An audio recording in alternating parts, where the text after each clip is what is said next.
This is Appalachia. I grew up here, and I choose to continue living here.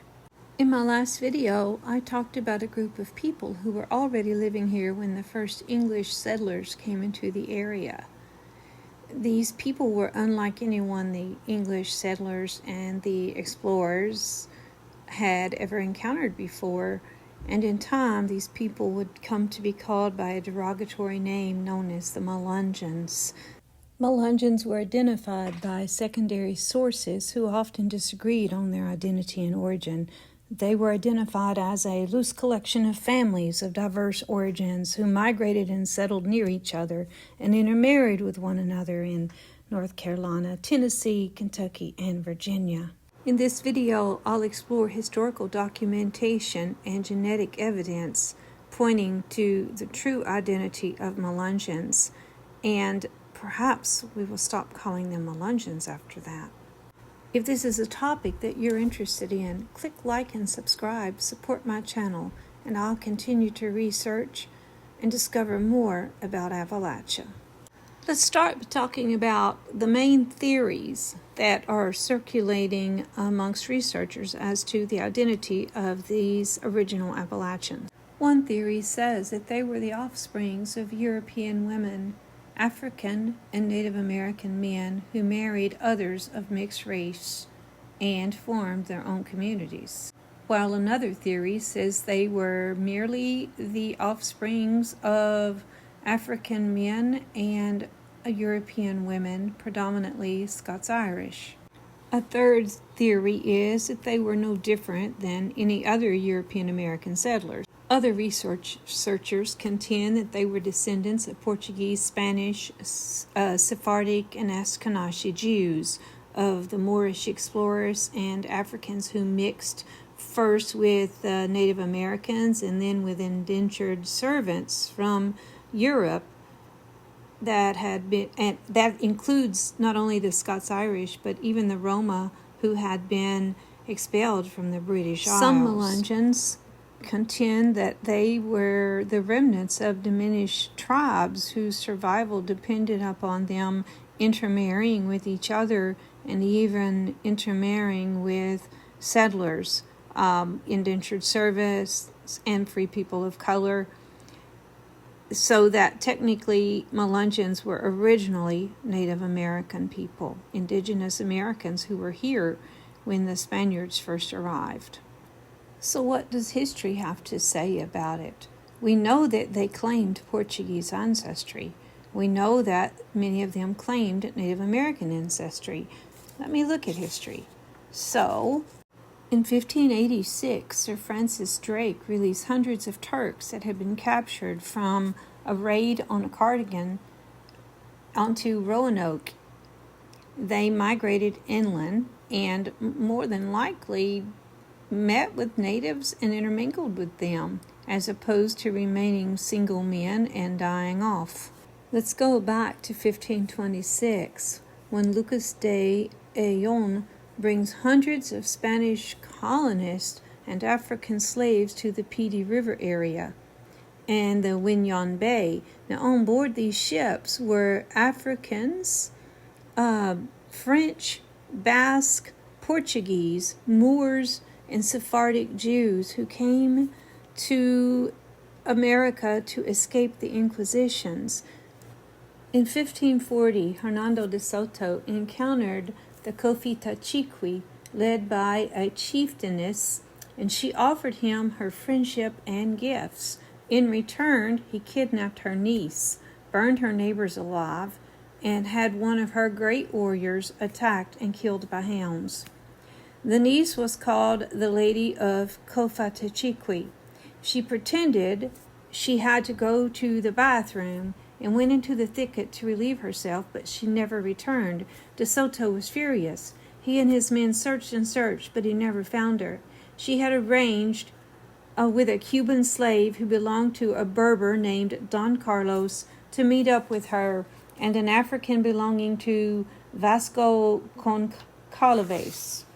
One of De Soto's horsemen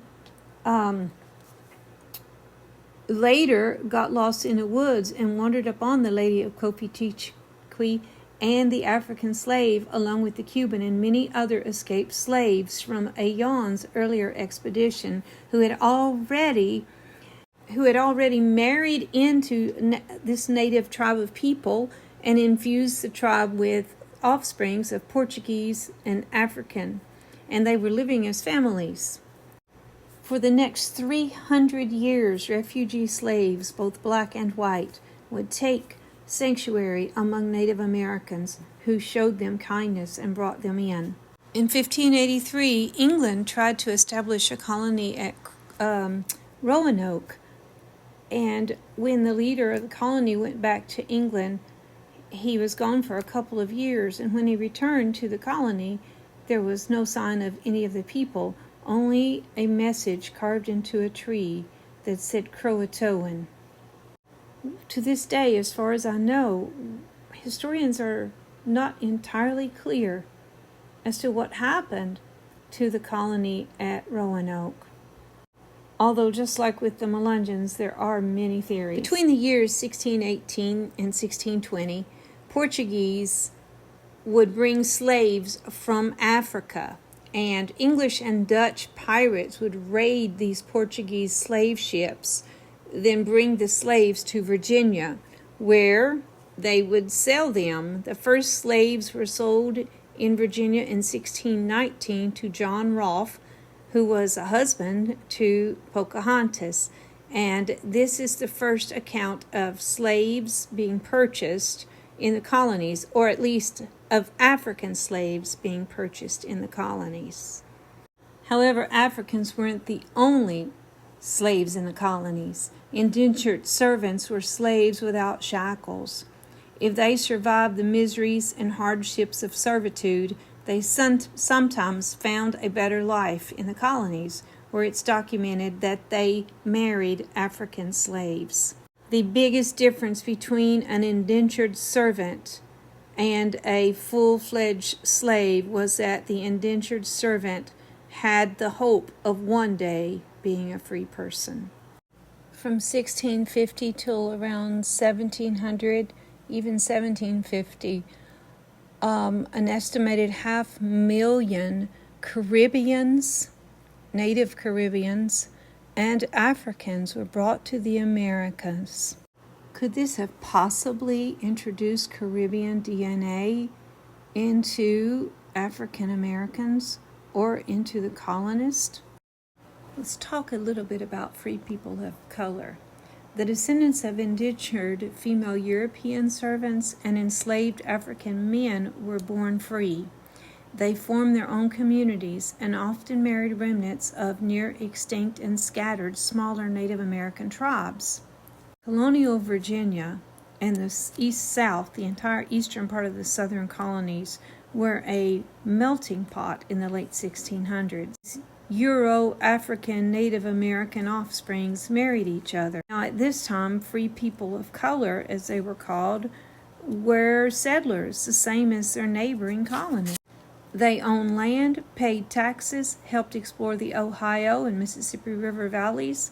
However, as early as the 1700s, the offsprings of free people of color began to get abducted by slave traders and taken to other colonies besides the one where they lived and sold as slaves even though they were born free. It became such a problem that free people of color began to stay together for safety and marry within their own group and travel in family groups. In the early days of the English colonies, if you were born free, you were free. But now, if you were born free and looked African, you could become a human trafficking victim. They began to migrate toward the interior part of the Appalachian Mountains, settling along the area that now would be called the Clinch River Valley. Remember the Cofita who had mingled with slaves brought from Spanish ships? Well, by 1701, European diseases had wiped out most of their civilization, and a few survivors, which would have more than likely carried remnants of the European DNA, are believed to have gone to their neighbors, the Catawba, who took them in and blended their language and culture. Some believe that these people became the ancestors of the Lumbee, and then later moved on down south and became the Red Bone. However, it behooves me to say that some of their ancestors remained right there in their homelands. In 1729, the survivors of a smallpox epidemic among the Saponi left Fort Christanna to go live among their allies, the Catawba. Now, this group of Saponi was called the Christian Saponi because they had become Protestant Christians under the preaching of Moravians who had come from Moravia, Bohemia, France, and Germany. Then they attempted to go back home, only to discover that there was no home to go to. Their homeland had already been taken over by European settlers, and the new governor declared that they no longer existed as a people because there were so few of them. So the Saponi, the Christian Saponi, literally became refugees in their own land. Some of them went back and lived among the Catawba, who had been so good to them, and others went to Louisa County along the Anna River and eventually moved down to the Flat River region of North Carolina, where families that had been alienated from their own tribes, such as the Catawba Sizemores and the Riddles, joined them. And these families then moved with the Saponi westward toward what is now the Cumberland Gap area, and specifically the New River area. You can see here on the map, this area is literally filled with rivers, valleys, caves, natural rock formations, mountains, of course, which was a perfect hideaway for these people. This area had been home to the Chiska, the Sora, and it's quite possible that their descendants were also living in these mountains. Now here's where I could possibly get myself into trouble. As I begin to talk about how history should be proven by DNA test, we know that there were several families of African American men and European women, indentured servants, who moved into the Clinch River area. I kind of think that these were the original Melungeon families, and that the Native Americans who came into this area looking for a place of refuge, some of which may have married into known Melungeon families, but many of which didn't, also got labeled as Melungeons, even though they technically were not Melungeons. The first Melungeons identified in history were identified as Native Americans. Keep in mind that they never called themselves Melungeons. In 1719, South Carolina decided who should be classified as, quote, Indian, since American Indian slaves were taxed at a lesser rate than African slaves. So a law was passed that all slaves who were not 100% Native American were considered black. American Indians, with or without African heritage, were now reclassified as African unless they were 100% Native. So those who were part white were now legally African, and those who were part Native were also now legally African. This would set a precedence by which all non-reservation mixed bloods of the South, slave or free, would one day be labeled African. It wasn't about race, it was about money and which slaves were taxed at a higher rate. As early as the 1700s, Melungeon families of Vardy Collins and the Gibsons were listed on the Floyd County, Kentucky census as free people of color. Melungeon families in Tennessee were also listed as free people of color at this time. In various censuses, they were listed differently. Sometimes they were listed as free people of color and sometimes mulatto, sometimes white, but rarely as Native.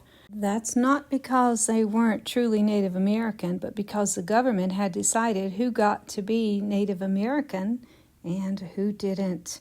In 1834, free people of color were reduced to second-class citizens, and anyone who was believed to be colored and voted had to go to court to prove that they were white. Court records of Jacob Perkins versus John White in Johnson County, Tennessee, provides an identification of race at this time. If a person was no more than 1/8 black or Native American, then he and she was white and should be granted full citizenship.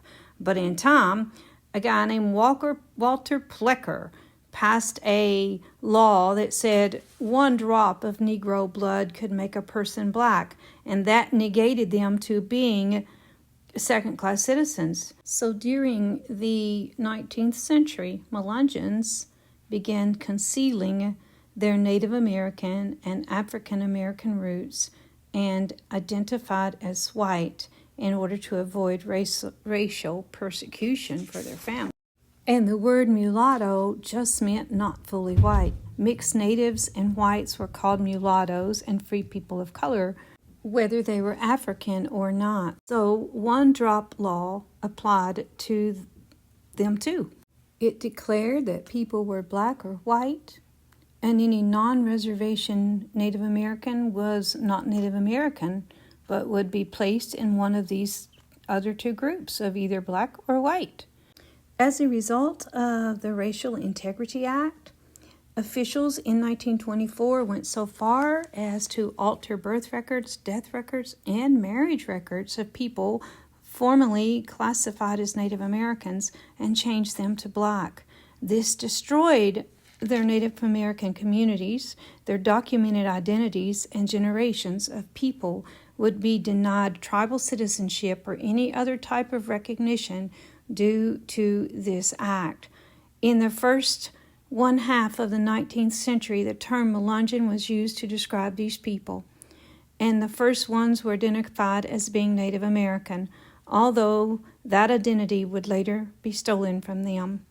Others who married these Native Americans were said to be Portuguese, and later their descendants would have to prove that in court to keep their inheritance and stay out of jail. Many of the Melungeons who had married free people of color would go on to marry Scots-Irish Appalachians, and by the 1960s, most Melungeons would look like European Americans.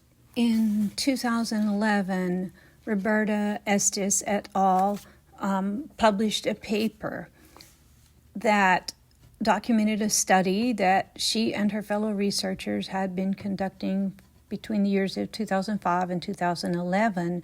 And in this study, they had limited the participants to the Melungeons of East Tennessee, and they wrote that the only core Melungeon family to have shown Native American DNA was the Sizemore family, and that they theorized, please keep this in mind, that Melungeon lines may have sprung from the unions of black and white indentured servants living in Virginia in the mid-1600s. They concluded that as laws were put into place to penalize the mixed race, that these families began to call themselves Portuguese. They said that the Riddle family was the only Melungeon family that had historical records identifying them as Native American origins, but their DNA was European. However, please keep in mind that this was a very limited study, and I'm not sure, but I think it merely traced direct lines and on the mitochondrial DNA and the Y DNA, and was mainly looking at haplogroups.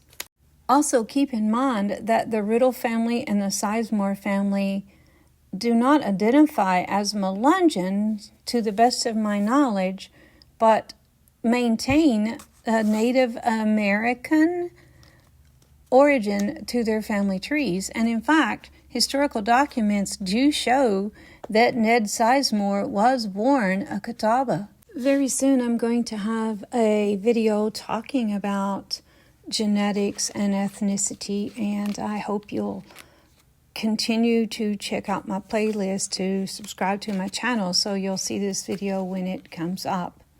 Back in 2002, DNA consultants did an autosomal study on Melungeon DNA with 40 participants, or 40 families represented. In addition to Native American, approximately 5% of their sample. African was approximately 5% of their sample. European was approximately 83% of their sample, but represented Europeans from the north to the south. The study also showed approximately 7% of the samples matching populations in Turkey, Syria, and northern India. In other words, their surviving genes from the Middle East and the East Indian ancestors are in equal proportion to those of Native Americans and Africans. The author goes on to say, my gut feeling is that the original 17th century percentage of all three groups, African, Native American, and Middle East and East Indian, were higher than what we're seeing today. Time, admixture, and outmovement of some of our darker-skinned cousins into other minority groups have likely lowered the genetic traces of their earlier presence, but enough of them were still there to be traceable among the Melungeons of today. The long discounted Mediterranean and Middle East heritage are irrefutably there. Join me again next time for Documenting Appalachia.